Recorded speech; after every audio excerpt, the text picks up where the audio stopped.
पंढरपुरात आषाढी यात्रेच्या निमित्तानं विठ्ठल मंदिरासह तुकाराम भवन, नामदेव पायरी आणि दर्शन मंडप इथं आकर्षक विद्युत रोषणाईनं हे संपूर्ण परिसर सजवण्यात आला।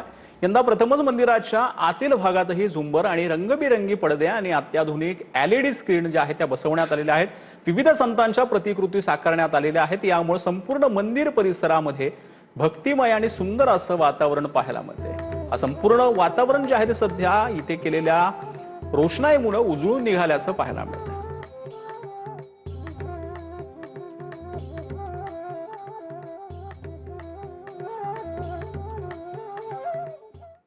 तर सोलापूरच्या माढ्यामध्ये मुक्ताईच्या पालखी सोहळ्यावरती JCBनं पुष्पवृष्टी करण्यात आली।